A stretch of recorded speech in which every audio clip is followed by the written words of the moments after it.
Roma pasal yang ke-6, mati dan bangkit dengan Kristus. Jika demikian, apakah yang hendak kita katakan? Bolehkah kita bertekun dalam dosa supaya semakin bertambah kasih karunia itu? Sekali-sekali tidak. Bukankah kita telah mati bagi dosa? Bagaimanakah kita masih dapat hidup di dalamnya? Atau tidak tahukah kamu bahwa kita semua telah dibaptis dalam Kristus, telah dibaptis dalam kematiannya? Dengan demikian kita telah dikubur bersama-sama dengan Dia oleh baptisan dalam kematian, supaya sama seperti Kristus telah dibangkitkan dari antara orang mati oleh kemuliaan Bapa, demikian juga kita akan hidup dalam hidup yang baru. Sebab jika kita telah menjadi satu dengan apa yang sama dengan kematiannya, kita juga akan menjadi satu dengan apa yang sama dengan kebangkitannya. Karena kita tahu bahwa manusia lama kita telah turut disalibkan, supaya tubuh dosa kita hilang kuasanya, agar jangan kita menghambakan diri lagi kepada dosa. Sebab siapa yang telah mati, ia telah bebas dari dosa. Jadi jika kita telah mati dengan Kristus, kita percaya bahwa kita akan hidup juga dengan Dia. Karena kita tahu bahwa Kristus sudah Ia bangkit dari antara orang mati, tidak mati lagi, maut tidak berkuasa lagi atas Dia. Sebab kematiannya adalah kematian terhadap dosa satu kali dan untuk selama-lamanya, dan kehidupannya adalah kehidupan bagi Allah. Demikianlah hendaknya kamu memandangnya, bahwa kamu telah mati bagi dosa, tetapi kamu hidup bagi Allah dalam Kristus Yesus. Sebab itu hendaklah dosa jangan berkuasa lagi di dalam tubuhmu yang panah, supaya kamu jangan lagi menuruti keinginannya. Dan janganlah kamu menyerahkan anggota-anggota tubuhmu kepada dosa untuk dipakai sebagai senjata kelaliman, tetapi serahkanlah dirimu kepada Allah sebagai orang-orang yang dahulu mati, tetapi yang sekarang hidup, dan serahkanlah anggota-anggota tubuhmu kepada Allah untuk menjadi senjata-senjata kebenaran. Sebab kamu tidak akan dikuasai lagi oleh dosa, karena kamu tidak berada di bawah hukum Taurat, tetapi di bawah kasih karunia. Ayat ke-15, dua macam perhambaan. Jadi bagaimana? Apakah kita akan berbuat dosa karena kita tidak berada di bawah hukum Taurat, tetapi di bawah kasih karunia? Sekali-sekali tidak. Apakah kamu tidak tahu bahwa apabila kamu menyerahkan dirimu kepada seseorang sebagai hamba untuk mentaatinya, kamu adalah hamba orang itu yang harus kamu taati, baik dalam dosa yang memimpin kamu kepada kematian, maupun dalam ketaatan yang memimpin kamu kepada kebenaran? Tetapi syukurlah kepada Allah, dahulu kau memang hamba dosa, tapi sekarang kamu dengan segenap hati telah mentaati pengajaran yang telah teruskan kepadamu. Kamu telah dimerdekakan dari dosa dan menjadi hamba kebenaran.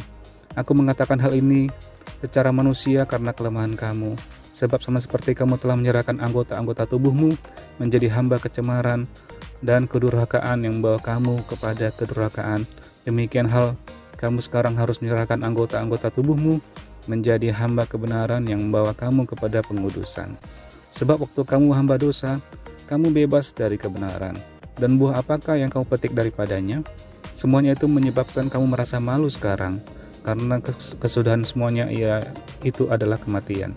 Tapi sekarang, setelah kamu dimerdekakan dari dosa dan setelah kamu menjadi hamba Allah, kamu beroleh buah yang membawa kamu kepada pengudusan, dan sebagai kesudahannya ialah hidup yang kekal.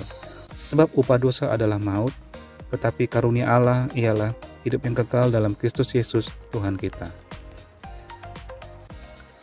Roma pasal yang ke-7, arti hukum Taurat.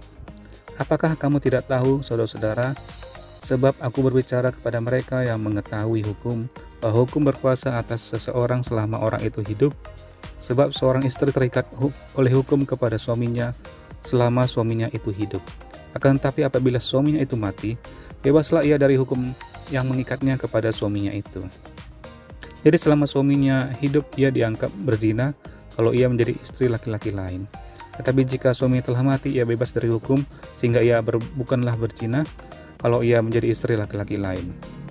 Sebab itu, saudara-saudaraku, kamu juga telah mati bagi hukum Taurat oleh tubuh Kristus, supaya kamu menjadi milik orang lain, yaitu milik Dia yang telah dibangkitkan dari antara orang mati, agar kita berbuah bagi Allah. Sebab waktu kita masih hidup dalam daging, hawa nafsu dosa yang dirangsang oleh hukum Taurat bekerja dalam anggota-anggota tubuh kita, agar kita berbuah bagi maut. Tetapi sekarang kita telah dibebaskan dari hukum Taurat, sebab kita telah mati bagi Dia yang mengurung kita, sehingga kita sekarang melayani dalam keadaan baru menurut roh, dan bukan dalam keadaan lama menurut huruf hukum Taurat. Jika demikian, apakah yang hendak kita katakan? Apakah hukum Taurat itu dosa? Sekali-sekali tidak. Sebaliknya, justru oleh hukum Taurat aku telah mengenal dosa. Karena aku juga tidak tahu apa itu keinginan, kalau hukum Taurat tidak mengatakan jangan mengingini. Tetapi dalam perintah itu dosa mendapat kesempatan untuk membangkitkan di dalam diriku rupa-rupa keinginan, sebab tanpa hukum Taurat dosa mati. Dahulu aku hidup tanpa hukum Taurat, akan tetapi sudah datang perintah itu, dosa mulai hidup. Sebaliknya aku mati dan perintah yang seharusnya membawa kepada hidup, ternyata bagiku justru membawa kepada kematian. Sebab dalam perintah itu dosa mendapat kesempatan untuk menipu aku dan oleh perintah itu ia membunuh aku. Jadi hukum Taurat adalah kudus dan perintah itu juga adalah kudus, benar dan baik. Ayat ke-13, perjuangan hukum Taurat dan dosa. Jika demikian, adakah yang baik itu menjadi kematian bagiku? Sekali-sekali tidak. Tetapi supaya nyata bahwa ia adalah dosa, maka dosa mempergunakan yang baik untuk mendatangkan kematian bagiku, supaya oleh perintah itu dosa lebih nyata lagi keadaannya sebagai dosa. Sebab kita tahu bahwa hukum Taurat adalah rohani, tetapi aku bersifat daging, terjual di bawah kuasa dosa. Sebab apa yang aku perbuat, aku tidak tahu. Karena bukan apa yang aku hendaki yang aku perbuat, tetapi apa yang aku benci, itulah yang aku perbuat. Jadi jika aku perbuat apa yang tidak aku kehendaki, aku menyetujui bahwa hukum Taurat itu baik. Kalau demikian bukan aku lagi yang memperbuatnya, tapi dosa yang ada di dalam aku. Sebab aku tahu bahwa di dalam aku, yaitu dalam aku sebagai dosa, tidak ada sesuatu yang baik. Sebab kehendak memang ada di dalam aku, tetapi bukan hal berbuat apa yang baik. Sebab bukan apa yang aku kehendaki, yaitu yang baik, yang aku perbuat, melainkan apa yang tidak aku kehendaki, yaitu yang jahat, yang aku perbuat. Jadi jika aku berbuat apa yang tidak aku kehendaki, maka bukan lagi aku yang memperbuatnya, tetapi dosa yang diam dalam aku. Demikianlah aku dapat hukum ini, jika aku menghendaki berbuat apa yang baik, dan yang jahat itu ada padaku. Sebab dalam batinku aku suka akan hukum Allah, tapi dalam anggota-anggota tubuhku aku melihat hukum lain yang berjuang melawan hukum akal budiku, dan membuat aku menjadi tawanan hukum dosa yang ada di dalam anggota-anggota tubuhku. Aku manusia celaka. Siapakah yang akan melepaskan aku dari tubuh maut ini?